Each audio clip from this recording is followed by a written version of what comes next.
કેટલી ગોળી રોજની ખાતા તમે પહેલા? ગોળીને નંબર્સ ઓફ ગોળી ગણો તો 7 થી 8. 7 થી 8 ગોળી રોજની ખાવી હા, પડતી. રોજની. બરાબર છે. હા. અને હવે કોઈ જ દવા નહીં? સ્ટેરોઇડ મેં 30 mg સુધી ખાધેલા છે. ઓહો, 30 mg સુધી? 30 mg મેક્સિમમ ડોઝ સુધી તમે મેક્સિમમ ડોઝ સ્ટેરોઇડમાં આવી ગયા છે. બરાબર. અલ્સરેટિવ કોલાઇટિસના પેશન્ટ હશે એને તમે શું કહેશો? એને તો હું કહીશ કે તમે 100% અહીંયા આવો અને તમને ગેરંટી સાથે સાહેબ વધતી નહીં પણ હું ગેરંટી આપું કે એમને રિઝલ્ટ મળશે. અલ્સરેટિવ કોલાઇટિસની સમસ્યા 10 વર્ષથી હોય અને આપણી રેગ્યુલર 1 વર્ષ મેડિસિન કર્યા પછી સંપૂર્ણપણે નાબૂદ થઈ ગયું હોય ને કોઈ જ સમસ્યા ન હોય એવા ઘણા બધા પેશન્ટના વિડીયોઝ તમે મારા ચેનલમાં જોયા હશે. હું શા માટે આ વિડીયો બનાવતો હોઉં છું? અલ્સરેટિવ કોલાઇટિસના પેશન્ટની પીડા એ માત્ર ને માત્ર અલ્સરેટિવ કોલાઇટિસના પેશન્ટ જ સમજી શકે અને જ્યારે એ પેશન્ટ સાજા થઈ જાય છે, બધી જ દવાઓ બંધ થઈ જાય છે ત્યારે એ પેશન્ટમાં કેટલો ઉત્સાહ હોય છે અને એને કેટલો બધો ફરક અનુભવાય છે, આયુર્વેદથી એને કેટલું બધું સારું થઈ ગયું છે એ વિશે આપણે આજે જોશું. તો સક્તાભાઈ મારી સાથે છે કે જેમને આપણે અલ્સરેટિવ કોલાઇટિસની ટ્રીટમેન્ટ આપેલી હતી ને અત્યારે સંપૂર્ણપણે સાજા થઈ ગયા છે. આપણે એનો અનુભવ સાંભળશું. જય શ્રી કૃષ્ણ સક્તાભાઈ. જય શ્રી કૃષ્ણ સાહેબ. સક્તાભાઈ, તમને જે છે એ આ પ્રોબ્લેમ શરૂ થયો કેટલા વર્ષથી ને શું શું હતું કહેશો જરા? સાહેબ, આ પ્રોબ્લેમ મને શરૂ થયો ને મિનિમમ 14 વર્ષ જેવું થયું. અચ્છા, 14 વર્ષથી પ્રોબ્લેમ છે? હા, એટલે એમાં 13 વર્ષ સુધી તો કોન્સ્ટન્ટલી એલોપેથિક મેં દવાઓ લીધી. મહિને 6-6 હજારની દવાઓનું બિલ બનતું. ઓહો. છતાં પણ કોઈ પેતા બિલકુલ રાહત નહોતી. શું થતું એમાં તમને આંતરડા ચાંદામાં? આંતરડામાં ચાંદો પડે એટલે પેટમાં અતિશય દુખાવો થાય, ઝાડાની અંદર બ્લડિંગ થાય, વારે વારે ઝાડા જવું પડે. સ્ટીરોઇડ પણ મેં ઘણી લીધી છતાં કોઈ ફેર નહોતો પડે આમાં. કેટલી વાર જવું પડતું હતું દિવસમાં? સાહેબ, દિવસમાં ઓછામાં ઓછું દવા ચાલુ હોય, રાહત હોય તો 3-4 વખત. અચ્છા, દવા હોય તો 3-4 વખત જવું પડે. અને હંમેશા બીક તો રહે જ કે હમણાં જવું પડશે એટલે ટ્રાવેલિંગ તો કરી જ ન શકો. વાત જ ન પૂછો. સક્તાભાઈનું કામ છે જે છે એ કોન્ટ્રાક્ટર છે એટલે એમને સતત ટ્રાવેલિંગ રહેતું હોય છતાં પણ જે છે આ રોગના કારણે મુશ્કેલી ઘણી રહેતી હશે. સાહેબ, બહુ મુશ્કેલી રહેતી આના કારણે. અને જ્યારે તમે લગભગ એના માટે નિદાન માટે કેટલા અલગ અલગ ડૉક્ટરને મળ્યા છીએ આપણે? સાહેબ, ડૉક્ટરો તો એલોપેથિકમાં તો જો અમદાવાદની ટ્રાય કર્યો છે, નાસિક પુના સુધીની અમે તપાસ કરી હતી આના માટે. કેટલા આનું કોઈ ડૉક્ટરે એવું જ કીધું કે આનું કોઈ પરમેનન્ટ સોલ્યુશન છે જ નહીં. બરોબર, કદાચ વધારે તકલીફ થાય તો આમાંથી કેન્સર પણ થઈ શકે એવું ડૉક્ટરે બીવડાયા હતા. કેટલા ડૉક્ટરને મળ્યા છો આશરે? સાહેબ, ઓછામાં ઓછા 8 થી 10 સારામાં સારા ડૉક્ટરોને આપણે બરાબર. તો લગભગ ખર્ચો લાખોમાં હશે ને? લાખો. સાહેબ, એવા સમયે જ્યારે મને અલ્સરેટિવ કોલાઇટિસ થયા ને 2013માં ત્યારે જ 3.5 લાખ રૂપિયાની દવા થઈ ગઈ. 2013માં. હજી સુધીમાં જ્યારે તમે એલોપેથીનો કેટલો ખર્ચો કરી લીધો છે આશરે? એલોપેથીની તો વાત જ ના પૂછો, એ તો આંકડો જ નથી, યાદ જ ગણાય એમ જ નથી. બરાબર છે.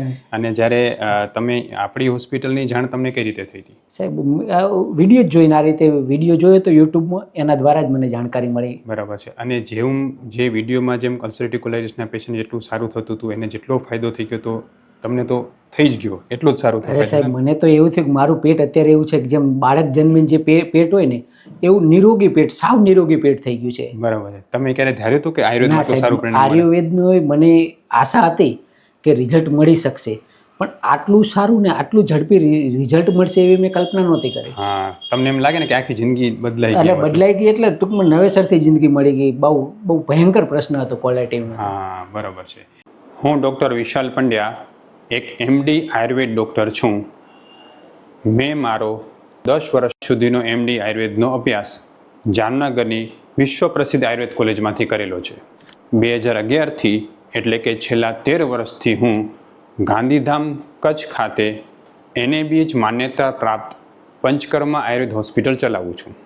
અમે 2 રીતે સારવાર કરતા હોઈએ છીએ.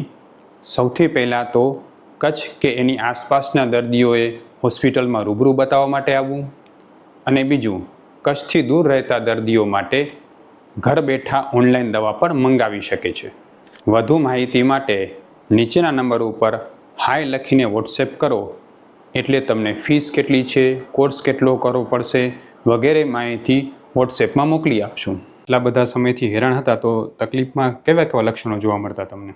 તકલીફની અંદર જો આપણે ભૂલતાય જો તમે ટાઈમની બારે ખાવાનું થઈ જાય ને તો મગજ ઉપર આપણને અસર થઈ જાય. બરોબર છે.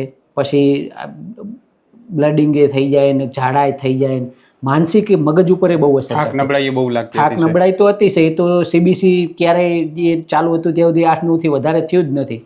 પછી થાક ને નબળાઈ એ તો અનુભવવાની જ છે. અત્યારે કેટલું છે CBC? અત્યારે CBC કમ્પ્લીટ 13.5-14 આજુબાજુ છે. જેમ અને જૂના ચૌધરી હતા એમ જો એકદમ હા, થઈ બસ. ગયા એમ ને. અને એના સિવાય વેટ લોસ, વજન ક્યારેય મારું 52 કિલો ઉપર નહોતું થયું. અત્યારે મારું 62 કિલો વેટ થઈ ગયું. બરાબર છે. અને વેટ લોસમાં ને બધામાં બધામાં વ્યવસ્થિત તકલીફ. અત્યારે તો કોઈ ટેન્શન જ નહીં.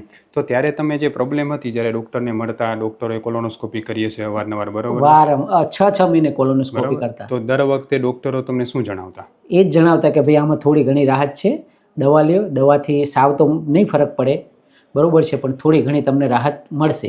આજીવન દવા લેવી પડશે. આજીવન દવા, લાઈફ ટાઈમ દવા લેવી પડશે. બરાબર છે. અને જો એ દવા ભૂલે ચૂકે તમે એકાદ બે ડોઝ બંધ કરો કે ભૂલાઈ જાય તો શું થતું? તો કોન્સ્ટન્ટલી રૂટીન ચાલુ એ રહ્યું છે. એ જે 2-4 વખત જવું પડે, 6-7 વખત.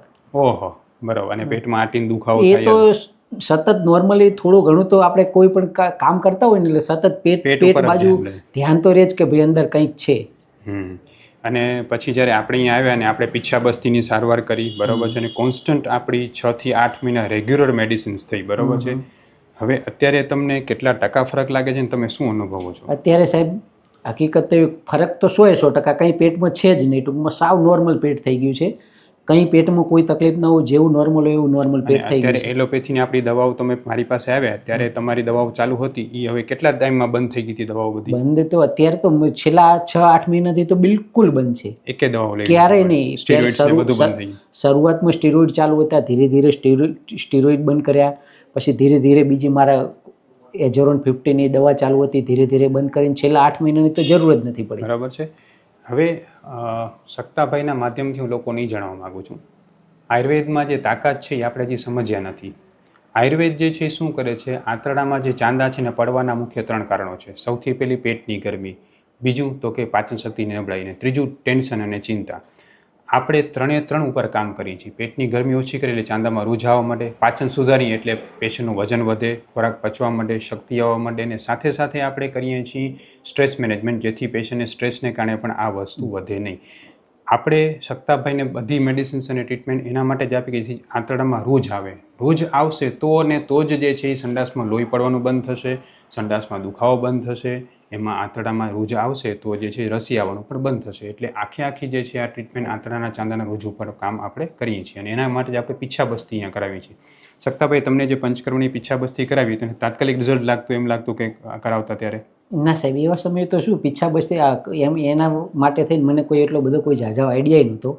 અને એવા સમયે શું હતું, આપણે પીછાબસ્તી કરીને ત્યારે હજુ અલ્સરટી કોલાઇટિસ પેટમાં હતા, એટલે આમ શંકા જેવું હતું કંઈક થશે કે નહીં થાય. પણ કર્યા પછી ના 24-36 કલાક પછી મને થયું ના ભાઈ કંઈક સારું થઈ રહ્યું, કંઈક સારું થઈ રહ્યું. દર વખતે સુધારો થતો જતો, બરાબર ને? હા. એટલે અલ્સરેટિવ કોલાઇટિસના દરેક પેશન્ટ સુધી ખરેખર આપણો વિડીયો શેર કરવાની જરૂર છે. લોકો એવું માનતા હોય કે આયુર્વેદ જે છે ટેમ્પરરી કામ કરશે, રિઝલ્ટ નહીં મળે, ધીમું મળશે. સક્તાભાઈ જેવા પેશન્ટ જે છે એ લોકો માટે ઉદાહરણરૂપ છે કે જેણે આ રોગને પરાસ્ત કર્યો આયુર્વેદની સારવારથી. સક્તાભાઈ, તમારા જેવા કેટલાય બધા એવા પેશન્ટ હશે કે જેને તમારો આ વિડીયો પ્રેરણારૂપ થશે, તો તમે એને આયુર્વેદની આપણી સારવાર વિશે શું કહેવા માંગશો? સાહેબ, આયુર્વેદની સારવાર વિશે હું તો ખરી રીતે એવું જ કહેવા માગું છું કે આપણા કોઈ પણ નાનું બાળક હોય ને સાહેબ, બાળક કદાચ જન્મે ને એને કંઈ પણ થાય ને તો શરૂઆતથી જ એને આયુર્વેદની ટ્રીટમેન્ટથી ચાલુ કરવું જોઈએ, કે જેથી થઈને ભવિષ્યમાં એ આયુર્વેદ તરફ વળે અને એના શરીરને ક્યારે કોઈ તકલીફ જ ના થાય. અને તમારી જે અલ્સરેટિવ કોલાઇટિસના પેશન્ટ હશે એને તમે શું કહેશો? એને તો હું કહીશ કે તમે 100% અહીંયા આવો અને તમને ગેરંટી સાથે, સાહેબ વતી નહીં પણ હું ગેરંટી આપું કે એમને રિઝલ્ટ મળશે. ખરેખર જે છે અલ્સરેટિવ કોલાઇટિસના પેશન્ટ જેટલા બધા હેરાન છે જેને અતિશય સ્ટીરોઇડ્સ લેવી પડે, તમે કેટલી ગોળી રોજની ખાતા તમે પહેલા? ગોળીની નંબર્સ ઓફ ગોળી ગણો તો 7 થી 8. 7 થી 8 ગોળી રોજની ખાવી પડે? હા, રોજની. બરાબર છે. હા. અને હવે કોઈ જ દવા નહીં? સ્ટીરોઇડ મેં 30 mg સુધી ખાધેલા છે. ઓહો, 30 mg સુધી? 30 mg મેક્સિમમ ડોઝ સુધી? મેક્સિમમ ડોઝ સ્ટીરોઇડમાં આવી ગયા છે. બરાબર છે. અને અત્યારે તો કોઈ જ નહીં? અત્યારે તો વાત સ્ટીરોઇડ શું આવતું એ જ મગજમાંથી કાઢી નાખ્યું હોય. આંતરડા એકદમ નોર્મલ થઈ ગયા સાવ. એટલે ખરેખર જે છે એ દરેક વ્યક્તિ જે છે અલ્સરેટિવ કોલાઇટિસમાં આયુર્વેદ સારવાર અપનાવે એ ઉદ્દેશથી જ આપણે સક્તાભાઈનો આ વિડીયો તમારી સામે મૂકીએ છીએ. સક્તાભાઈ, લોકોને આયુર્વેદમાં શ્રદ્ધા વધે અને અલ્સરેટિવ કોલાઇટિસના પેશન્ટને પણ આયુર્વેદમાં શ્રદ્ધા વધે એના માટે તમારો આ વિડીયો છે હું ઇન્સ્ટાગ્રામ, ફેસબુક કે યુટ્યુબમાં મૂકી શકીએ આપણે? શ્યોર સાહેબ, મૂકી શકો તમે. અને ખરેખર જે છે એ આ રોગનો એકમાત્ર ઉપાય એ છે કે તમે આંતરડાને સુધારો. માત્ર ગોળીઓ કે દવાઓ કરતાં, જેમ એમણે કીધું કે હું આટલી બધી સ્ટીરોઇડ લેતો છતાં પણ આ જ પ્રોબ્લેમ રહેતો, તો આ રિઝલ્ટ જે છે આયુર્વેદનું છે અને આટલું સારું રિઝલ્ટ આપણે આયુર્વેદથી મેળવી શકીએ છીએ. સક્તાભાઈ, તમને આપણી દવા ક્યારે ગરમ લાગી? ના સાહેબ, ક્યારેય નહીં. આમ તમે રૂટીનમાં પહેલા ક્યારે દવાઓ લીધી હોય તમને ગરમ હા લાગતી હતી? એ અમુક ટાઈમે ખબર પડતી તમને, બાકી આ તો મેં ના કીધું કોઈ દવા આમ ગરમ જેવી વાત જ નહીં. બરાબર, એટલે હું એ પણ કહેવા માગું છું કે આપણે અહીંયા જે પંચકર્મ સારવાર કરાવીએ છીએ એ એવી સારવાર છે કે જે આંતરડામાં રૂજ જલ્દી લઈ આવે છે અને ગરમ નથી પડતી. આપણી દવાઓ પણ કોઈને ગરમ નથી પડતી. એનું મુખ્ય કારણ એ છે કે આપણે પ્રકૃતિ પ્રમાણે દવા કરીએ છીએ.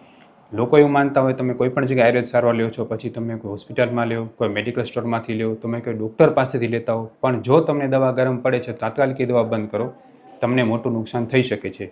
અમે જે અહીં આયુર્વેદ સારવાર કરીએ છીએ કોઈને ગરમ નથી પડતી, કારણ કે અમે પ્રકૃતિ નિદાન કરીને આયુર્વેદ સારવાર કરીએ છીએ.